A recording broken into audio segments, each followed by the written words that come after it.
Well, Senator Aliyu Sabi-Abdullah is the chairman, Senate Committee on Media and Public Affairs. He joins us this morning to shed some light on what transpired. Good morning, Senator, and thank you for joining us today. Well, to a lot of Nigerians, they were able to blow out their cheeks when eventually the Senate intervened on that matter. They're asking, how are things run this way? But how did the Senate get wind of what was going on?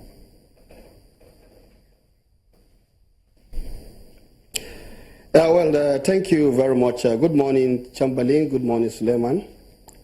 Indeed, the news itself came to every Nigerian as a surprise. And let me say that, of course, as senators, we are representative of the people. And the moment there is anything that is burning, you can be rest assured that almost every senator will be in the know that this issue is critical to Nigerians. And so on yesterday, upon resumption, we've already had our order paper, but many senators, I think close to about 4 senators were already ready to move a motion under what we call something of urgent national importance. And that was what the deputy leader did, to raise a motion of urgent national importance using our order paper and the provisions in the order paper, I think order 43 and 52. So at the end, this issue was brought to the fore, and you could see the debate was not long because almost everybody was charging and fuming by the time we got into the chamber, having got wind of these situations and knowing the implications of this. All of us are definitely data users. We all communicate to our constituents in different ways. Nigerians communicate in different ways, particularly if you look at the data usage. It's a very robust participation. And with about 143 active telephone lines, you can imagine the rate at which people are using this data to pass information, to share information. And so coming at this period where Nigeria is in recession, of course, you rightly had it, the deputy leader said this is most insensitive. And like I have said several times in the past, the 8th Senate is very, very alive to its responsibility of being responsive and sensitive to the yearnings of Nigerians. Because, like I will continue to mention, the primary purpose of governance is the security and welfare of the citizens. And so where their security and welfare is threatened in any form, I think it is the duty of the National Assembly to rise up to it and see what needs to be done. Now, having said this, let's look at it. Yes, it is the responsibility of the NCC as a regulator to regulate the sector. But the law itself does not say you just wake up and just do something blanket. There are rooms in all of this for robust consultations. I think the laws are very clear. And so when they claim they want to do something and that they've consulted, in most instances you have to ask, who did you consult? And in this instance, you can see the minister even denying that he has no foreknowledge of it, let alone the National Assembly. We are not consulted. We don't even know anything about it. And even the consumers, I think from yesterday you could see most of the critical stakeholders saying that, look, they were not consulted. And I think this is some of the issues that we will begin to place in the front burner of our discourse, that, look, institutions are to be strengthened. Institutions are created for a purpose. But in creating these institutions, the law setting them up has made certain provisions very clear. And I think it is left for these institutions to continue to follow the rules of engagement with their stakeholders. I think this is the same thing we saw also with the electricity tariff hike, where it was just a kind of fiat. The level of consultation also was not robust. And I think we want to urge all regulators, it is your duty. We want the investors to have confidence in your independence and autonomy to discharge your duty. But in discharging your duty, you are not discharging it in a vacuum. You are discharging it in an environment where there are stakeholders.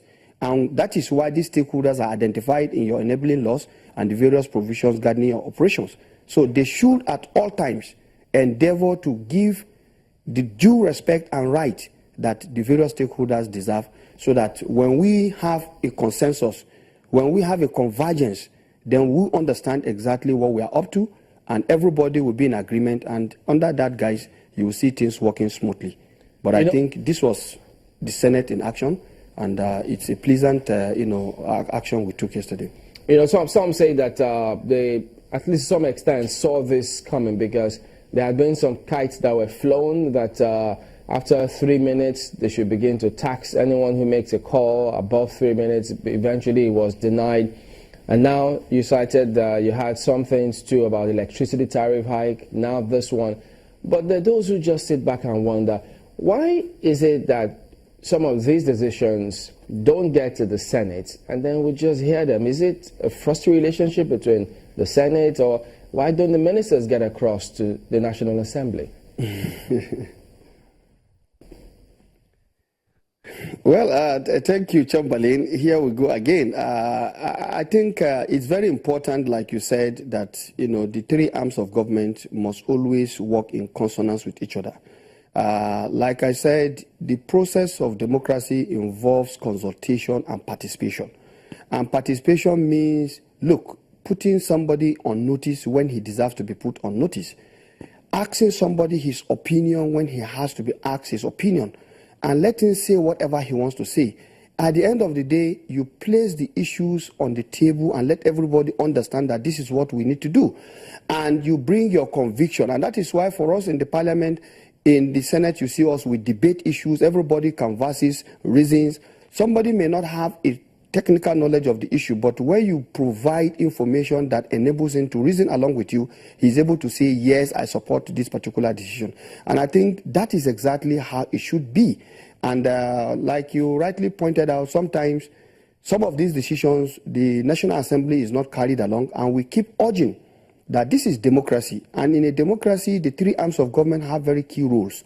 The legislature in particular is the face of democracy. We are representative of the people, and at all times we are better placed to say this is what the people want, because we have constituencies, and when we get back to our constituencies, these people tell us what exactly they want. We also see it, we feel it, and we are there with them. So we are in a better position to tell you this is what we work and this is what will not work. And so when you engage the National Assembly, you are going to get things sailing through smoothly, because you are going to get criticism that will enable you to refocus and polish whatever ideas that you have, so that at the end of the day, what you are going to have is something that is more or less a consensus-based decision.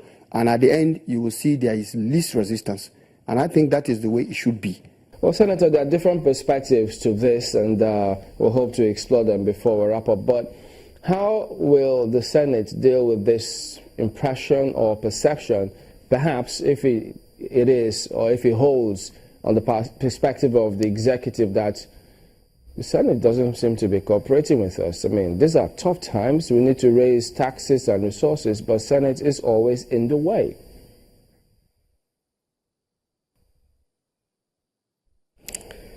Well, I think we need to understand these issues from the perspective of the people. Both the executive and the legislature are holding this government in trust for the people.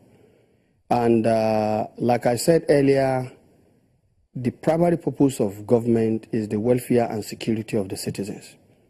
So when we come to take decisions, I think we have a benchmark to ask ourselves, how is the welfare and security of our citizens going to be impacted?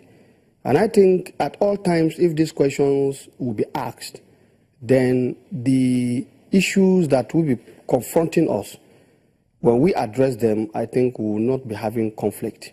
And in this case, I think it's salutary enough that the minister is saying he is even not aware. And we are raising this issue because we believe, if you remember yesterday in your introductory remarks and commentaries, I think you very well brought to the fore the frustrations of Nigerians and the fears that they are already expressing with respect to that decision. And so you will expect that as a responsible and responsive Senate, we should listen to these cries, we should take actions, and that was exactly what we did.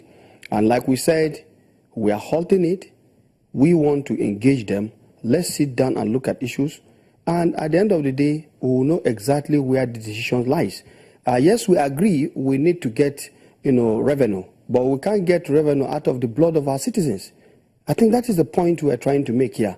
Already, if you look at it in the debate yesterday, we said very clearly that given the number of years that we have been the telecoms companies have been operating, for all intent and purpose, they have recouped their investment and they have made substantial, profit.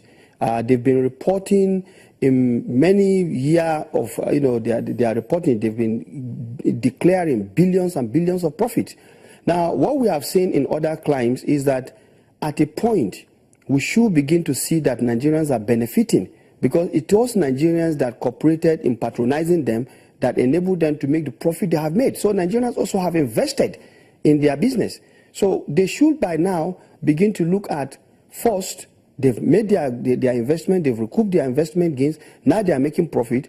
Nigerians should also share in the profit by way of what? Reducing the price. For example, you travel out, they will tell you domestic, calls are free. And, it is when you want to make international calls that you pay. And then data charges, they are also down. So by now, what we are saying is, given the scenario, we should begin to see a drop in the price of both data and even the calls that we place. Not to begin to, and if you look at even this, the sector, we have a number of drop calls. We have unsolicited, what do they call it, text messages. You see them charging you for things you did not subscribe for. You see them charging you for things that you do not even know are there on your phone. And so all of these, issues are bothering Nigerians. If an ordinary poor Nigerian puts in 100 naira in his phone, maybe to just call one of his brother or to pass information, and by the time he puts it, and the next thing he's seeing just about maybe 20 naira left, he's not even able to make the call. Are you helping the Nigerians, or you are putting him in more difficulty? Maybe that call was to enable him get something to feed his family. So I think these are the issues that we are looking at, and we believe as a responsible government, I'm convinced both the legislature and the executive will be on the same page when it comes to the people. I don't think we are going to work at cross purpose.